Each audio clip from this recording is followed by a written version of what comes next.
Hello friends, welcome to the new episode of my channel. আমি অরিত্র। এখন এই ভিডিওর মধ্যে আমরা দুটো টিজার নিয়ে কথা বলবো, দুটো আপকামিং বাংলা ছবি, যে দুটোই 23 তারিখে মুক্তি পাবে, 23শে জানুয়ারিতে মুক্তি পাবে আর কি।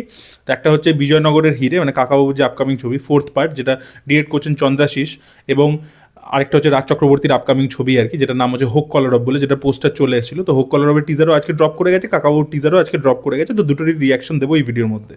তো সব থেকে প্রথমে বিজয়নগরের হিরে নিয়ে কথা বলি। তো এই টিজারটা প্রায় 1.5 মিনিট মতো রান টাইম হচ্ছে, এবং প্রথম দিকে কাকাবাবুর যে ইন্ট্রোডাকশনটা যখন হচ্ছে, সেখানে বুম্বাদার যে ডায়লগটা রয়েছে সেটা কিন্তু হেভি লেগেছে আমার। ঠিক আছে, যে লিভিং লেজেন্ড কিনা, মানে লেজেন্ড কিনা যাই না, বাট লিভিং স্ট্যাটাসটাও লোকে চেঞ্জ করবার চেষ্টা করছে। তো ডায়লগটার মধ্যে একটা মজা রয়েছে। রোহিত সৌম্য দেখলাম মানে স্ক্রিন প্লে ডায়লগস করেছে, এবং তারা কিন্তু সৃজিত মুখার্জির যে পানিং ব্যাপারটা ছিল প্রথম 3টে পার্টে, তার তো ডায়লগ রাইটিং খুবই শার্প। তো সেইটা একটা মজাটা কিন্তু মেনটেন করে রেখেছে, সেটা আমার বেশ ভালো লেগেছে। তার পরের ডায়লগটা যেখানে সন্তুর ইন্ট্রোডাকশন হচ্ছে, যে কেবে নয়, মানে খুব কাছাকাছি পৌঁছেছিলি, কেবি কাকাবাবু। তো ওই ডায়লগটাও ভালো লেগেছে। ওই দুটো ডায়লগ আমার বেশ ভালোই লেগেছে। আর এবারে তো গল্পটা ভালো, মানে কাকাবাবুর বেস্ট গল্প আর কি বিজয়নগরের হিরে। তো গল্পের ওপর বেশি প্রাধান্য দিচ্ছে। আগের 3টে পার্টের ক্ষেত্রে না গল্প দুর্বল ছিল, বাট বিদেশি লোকেশন ইত্যাদি ছিল বেশি করে, গ্র্যান্ডার ছিল সেটার মধ্যে, সেইটা একটু কম ফিল হচ্ছে অনেস্টলি স্পিকিং। যেহেতু অলরেডি মানে পার্ট 1, 2, 3-তে মানে ইন্টারন্যাশনাল লোকেশন থেকে ওরা এমন করে ফেলেছে, এতটা গ্র্যান্ডার দেখিয়ে ফেলেছে, সেই তুলনায় গ্র্যান্ডারটা এবারে ভিজুয়ালি কম আছে এখানে। বাট এবারে গল্পটা ভালো হতে চলেছে, এইটুকু গ্যারেন্টি আমরা পাচ্ছি আর কি, যে গল্প আগেরগুলোতে দুর্বল ছিল, এবারে গল্পটা ভালো হতে চলে। আর অনেকগুলো মানে মাল্টি স্টারার, বেসিক্যালি অনেকজন ক্যারেক্টার্স রয়েছে। তো চিরঞ্জিত চক্রবর্তীকেও আমরা এক ঝলক দেখতে পাচ্ছি। তো চিরঞ্জিত চক্রবর্তী আর বুম্বাদার মধ্যে যদি একটা সিন একসাথে মানে রাখা যেত, মানে সেটা যদি হতো বেশি ইন্টারেস্টিং হতো। আমার টিজারের মধ্যে একটা ঝলক দেখতে পেলে তাদের দুজনকে একসাথে বহু বছর পরবর্তীতে, সেটা একটা মজা দিত আর কি। তো সেটা আমি এক্সপেক্ট করছিলাম, বাট পেলাম না। দেখা যাক, ট্রেলারে আশা করবো তারা রাখবে। 23শে জানুয়ারি উইন্ডোটা এবারে বেশ বড় রয়েছে। 23 তারিখে ছুটি রয়েছে, তারপরে শনি রবি রয়েছে, তারপর সোমবার দিনকেও 26 তারিখে ছুটিটা রয়েছে। তো লম্বা উইন্ডো, বাট এই উইন্ডোটার কি একটা পুজোর উইন্ডোর মতো অতটা ক্ষমতা রয়েছে যে 3টে ছবি মুক্তি পেয়ে সেখানে ভালো ব্যবসা করবে, সেটাই দেখার মতো বিষয় হবে। কারণ সামনে ভানুপ্রিয়ার ভূতেল হোটেলও রয়েছে, যেটার অলরেডি টিজার চলে এসেছে আগে। তো দেখা যাক এই 3টে ছবির মধ্যে কে বেশি ভালো ব্যবসা করতে পারে। আর কাকাবাবুর ক্ষেত্রে একটা ব্যাপার হচ্ছে কি, এখানে যে গুপ্তধনের অ্যাঙ্গেলটা দেখতে পাচ্ছি, এই গুপ্তধন নিয়ে এত ব্যাক টু ব্যাক ছবি হয়ে গেছে বাংলাতে, আর এত ক্লোজ প্রক্সিমিটিতে হয়েছে, মানে এতটাই গ্যাপটা কম দুটো ছবির মধ্যে যেগুলো গুপ্তধনকে নিয়ে। তো সেইটা একটা কোথাও গিয়ে না, মানে সাবজেক্ট লেভেলে অতটা ব্যাপারটা এক্সাইটিং হচ্ছে না, মানে এত বেশি করে ফেললে সেটা আর কি একটা প্রবলেম হয়ে যেত। সেটা এই ছবিটার কোনো প্রবলেম নয়, বাট ব্যাক টু ব্যাক যেহেতু এই জনরার মধ্যেই প্রচুর কাজ হচ্ছে। তো আমার টিজারটা মোটামুটি ভালোই লেগেছে।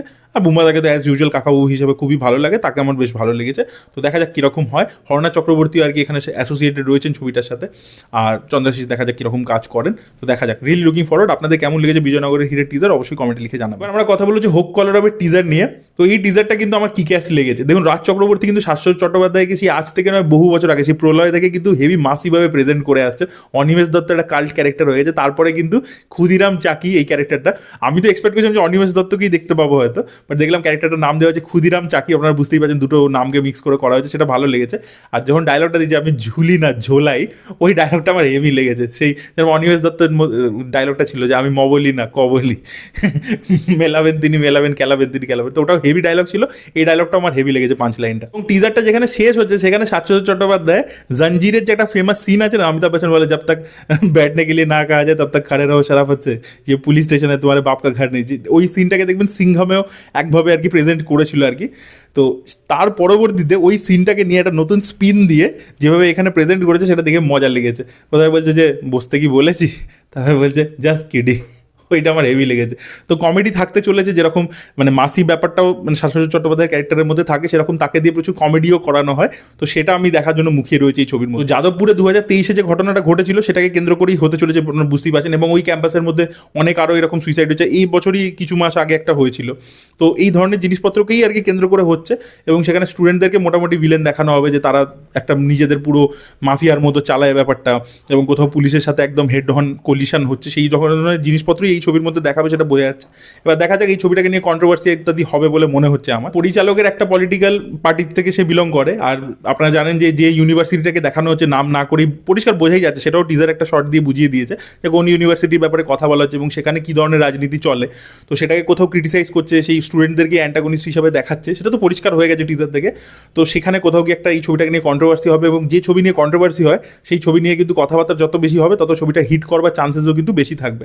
তো টিজারটা টিজারটা আমার প্রেজেন্টেশন ইত্যাদি ভালো লেগেছে। এবার দেখা যায় কতটা ডেপথে গিয়ে এই ব্যাপারটাকে দেখায় যে ক্যাম্পাসের মধ্যে র্যাগিং ইত্যাদি সেই বিষয়গুলোকে কতটা ডিটেলে গিয়ে এক্সপ্লোর করে, সেটাই দেখার মতো বিষয় হবে। তবে এখনো অবধি টিজারটা কিন্তু যে র ভাইবটা প্রোভাইড করছে, যে রাজ চক্রবর্তী যেভাবে যে একটা মাসি ফ্লেভার অ্যাড করেছেন ইত্যাদি, এবং তার সাথে হচ্ছে কি একটা ট্রু সাবজেক্টের উপর আর কি সেটাকে বেস করে তৈরি করা হচ্ছে, তো সেই কারণের জন্য সবকিছু মিলিয়ে কিন্তু টিজারটা একটা পজিটিভ ভাইব দিচ্ছে। আমার কিন্তু হোক কলরবে টিজার বেশ ভালো লেগেছে। আপনাদের কেমন লেগেছে অবশ্যই কমেন্টে লিখে জানাবেন। এই ভিডিওটা ভালো লেগে থাকলে লাইক করুন, শেয়ার করুন, চ্যানেলকে সাবস্ক্রাইব করতে ভুলবেন না। বাই।